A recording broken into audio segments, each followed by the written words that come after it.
HS 2026 third সেমিস্টারের EVS পরীক্ষা সদ্য সমাপ্ত হলো। এই পরীক্ষার যে প্রশ্ন আমি তোমাদের সাজেশনে দিলাম, অনেক কটাই কমন পেয়েছো, আর কিছু একটু বুদ্ধিমত্তার প্রশ্ন দিয়েছিল। আশা করি সেগুলো তোমরা অনেকটাই পেরেছো। তাহলে চলো শুরু করা যাক আজকের আলোচনা।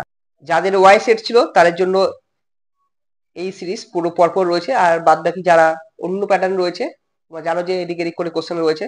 যাই হোক, উদ্ভিদের পরাগধেনু, পরাগ রেণু ও বীজের সংরক্ষণকে বলা হয় ক্রায়ো সংরক্ষণ। 2 নম্বর দেখো, বাম স্তম্ভের সঙ্গে ডান স্তম্ভ মেলাও। তো এখানে একটা পুরোপুরি D2 পেয়েছে, তো এর ফলে দেখো আর D2 নেই, তাই অপশন হচ্ছে এ। এরপর দেখো 3 নম্বর প্রশ্ন, কোন বাস্তুতন্ত্র ব্যাকটেরিয়া শূন্য হলে কি হবে? বাস্তুতন্ত্রে বিভিন্ন উপাদানের ভারসাম্য বিঘ্নিত হবে।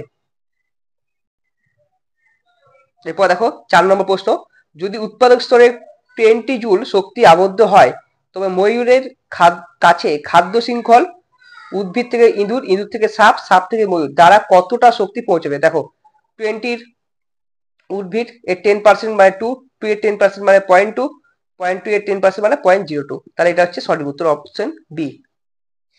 এরপর দেখো 5 নম্বর প্রশ্ন, জীব বৈচিত্র্য সংক্রান্ত সিবিডির সম্পূর্ণ রূপটি হলো কনভেনশন অফ বায়োলজিক্যাল ডাইভার্সিটি। পরের কোশ্চেন দেখো, সিআইটিইএস এর মূল লক্ষ্য কি? উত্তর হবে বন্য জীবের ব্যবসা নিয়ন্ত্রণ করা। পরের question, international day for biological diversity পালন করা হয় 22 মে। রেড ডেটা বুক প্রকাশ করে IUCN সংস্থা। পরে কোশ্চেন, সঠিক বিকল্পটা নির্বাচন করো। এখানে সঠিক বিকল্প হবে বিবৃতি 1 হচ্ছে মিথ্যা, বিবৃতি 1 হচ্ছে আচ্ছা 1 মিথ্যা, এখানে 1 সত্য। আচ্ছা যাই হোক, এই যে এই অপশনটা মানে কিন্তু এখানে অপশনটা একটু ভুল করেছে। যাই হোক, এই নম্বরে ভুল করলো। দেখো এখানে বলেছে এটা হচ্ছে শুধু, এটা হচ্ছে মিথ্যা।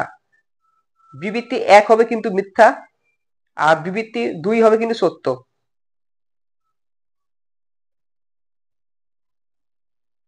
আচ্ছা এখানে যাই হোক, সঠিক উত্তর কিন্তু এটা হবে। যারা করেছো বা যারা করনি, এরা নম্বর ফ্রি অফ কস্টে পেতে পারো। এরপর দেখো কি কি রয়েছে। লোটিক বাস্তুতন্ত্র কোনটি? উত্তর হবে নদীর বাস্তুতন্ত্র। পরে কোশ্চেন, বাস্তুতন্ত্রের শক্তি প্রবাহের বৈশিষ্ট্যের মধ্যে কোনটি সঠিক নয়? চক্রাকার। কারণ একমুখী অচক্রাকার হয়, 3টি পর্যায়ে ঘটে। আবার তাপ গতিবিদ্যার প্রথম দ্বিতীয় সূত্র মেনে চলে, কিন্তু চক্রাকারে এটা হয় না। পরে কোশ্চেন দেখো কি রয়েছে। ঘাস থেকে ঘাস ফড়িং, ব্যাঙ থেকে সাপ, সাপ থেকে বেজি, বেজি থেকে চিতাবাঘ, এই আন্ত সম্পর্কটি কোন বাস্তুবিদ্যা অধ্যয়নের সঙ্গে সম্পর্কিত? উত্তর হবে তৃণভূমি বাস্তুবিদ্যা। এরপর দেখো পরে কোশ্চেন, নাইট্রোজেন যে চক্র, এটা হবে নাইট্রোজেন স্থিরীকরণ, নাইট্রিফিকেশন, অ্যামোনিফিকেশন আর ডিনাইট্রিফিকেশন। পরে কোশ্চেন দেখো এখানে কি কি রয়েছে, হিন্দি ভার্সন, ইংলিশ ভার্সন সবাই দেখে। 14 নম্বর প্রশ্ন, কোর জোন ও বাফার জোন দেখা যায় বায়োস্ফিয়ার রিজার্ভে। সঠিক বিকল্প নির্বাচন করো।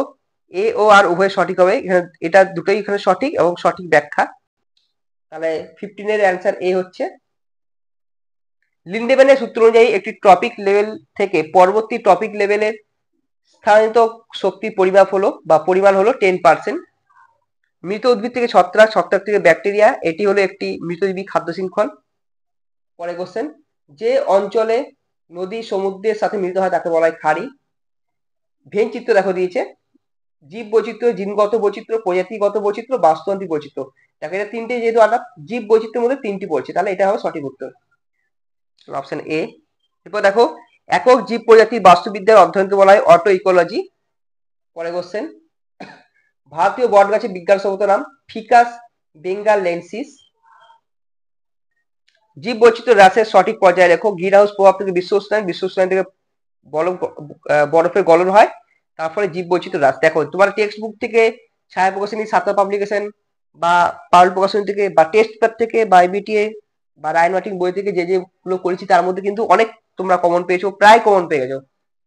পরে কোশ্চেন দেখো, এখানে ডোডো পাখি জানো, এটাও করেছিলাম। মরিশাস, গন্ডার হচ্ছে আসামে পাওয়া যায়, সোনালী ব্যাঙ দক্ষিণ আমেরিকা, প্যাসেঞ্জার পায়রা উত্তর আমেরিকা, এটা সঠিক উত্তর হবে বি।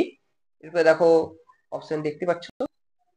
পরে কোশ্চেন দেখে জীব বৈচিত্র্য বলতে বোঝায় পৃথিবীতে জীবের বৈচিত্র্য। পরে কোশ্চেন, এটা যখন আমি আলোচনা করছিলাম তখন বলেছিলাম ঘাস থেকে হরিণ, হরিণ থেকে বাঘ, মানে ঘাস বাঘ খাবে হরিণ, হরিণ খাবে ঘাস। বাঘের সংখ্যা যদি কমে যায়, তা বাঘের সংখ্যা কমে গেলে কি হবে, হরিণ বেড়ে যাবে, আর হরিণ বাড়লে কি হবে, তখন ঘাসের পরিমাণ কমবে।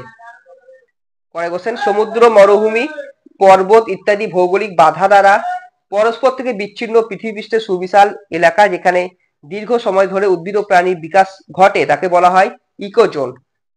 পরে কোশ্চেন দেখো, কোনটি ভেঙচিত্রে বাস্তুতন্ত্র প্রাকৃতিক বাস্তুতন্ত্র, কৃত্রিম বাস্তুতন্ত্র ও জলজ বাস্তুতন্ত্রের মধ্যে নির্দেশ করে? এটা হবে, কেন প্রাকৃতিক বাস্তুতন্ত্র হচ্ছে জলজ বাস্তুতন্ত্রের মধ্যে পড়ছে প্রাকৃতিক আর কৃত্রিম।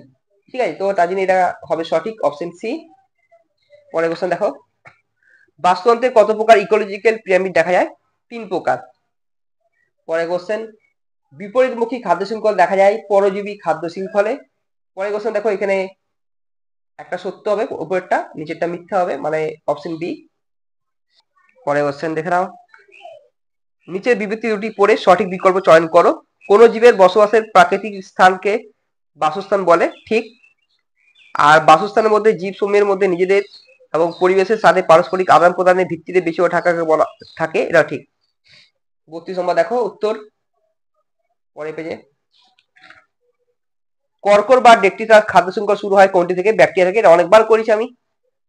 নিম্নের কোনটি মনুষ্য সৃষ্ট জলজ বাস্তুতন্ত্র? অ্যাকোয়ারিয়াম, এটাও করা আছে, বেশ অনেকবার করা আছে, টেস্ট পেপার আছে। সঠিক বিকল্প নির্বাচন করো, এখানে এ ও আর দুটোই সঠিক হবে, এটাও করানো হয়েছে অনেকবার। পরের প্রশ্ন দেখো, তাছাড়া বিগত বছরে যে প্রশ্নগুলো করেছিলে তার মধ্যে বেশ কিছু ঘুরিয়ে ফিরিয়ে হয়তো এসছে। মান্নান উপসাগর দেখা যায় তামিলনাড়ু, নন্দা দেবী উত্তরাখণ্ড, এখানে দুটোই পেয়ে গেলাম, ব্যাস, তাহলে অপশন বি হচ্ছে সঠিক উত্তর। পরে পেয়ে দেখে নাও, প্রাকৃতিক ও মনুষ্যসৃষ্ট কার্যকলাপের দ্বারা গঠিত ভূপৃষ্ঠের নির্দিষ্ট এলাকার দৃশ্যমান অঞ্চলকে বলা হয় ভূদৃশ্য বা ল্যান্ডস্কেপ। 37 নম্বর কোশ্চেন দেখো, বাস্তুবিদ্যার সাংগঠনিক স্তরগুলি ক্রমে সাজাও। বায়োস্ফিয়ার থেকে বায়োম, বায়োম থেকে ইকোসিস্টেম, ইকোসিস্টেম থেকে কমিউনিটি। পরে কোশ্চেন দেখো, নিচের কোনটি ইনসিটু সংরক্ষণ উদাহরণ? জাতীয় বনভূমি হবে। পরে কোশ্চেন, ভারতের সর্বাপেক্ষা জীব বৈচিত্র্য যুক্ত অঞ্চল হলো পশ্চিমঘাট পর্বতমালা। লাস্ট কোশ্চেন দেখো, স্থানীয় বৈচিত্র্য হলো আলফা বৈচিত্র্য। ব্যাস, তাহলে এই ছিল আমাদের আলোচনা। দেখা হচ্ছে নেক্সট ভিডিওই নতুন কিছু প্রশ্ন নিয়ে।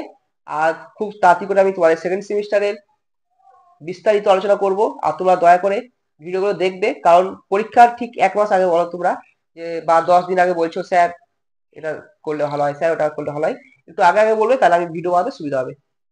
সবাই ভালো থেকো, সুস্থ থেকো, এবং নেক্সট পরীক্ষাগুলো আরো ভালো করে দাও।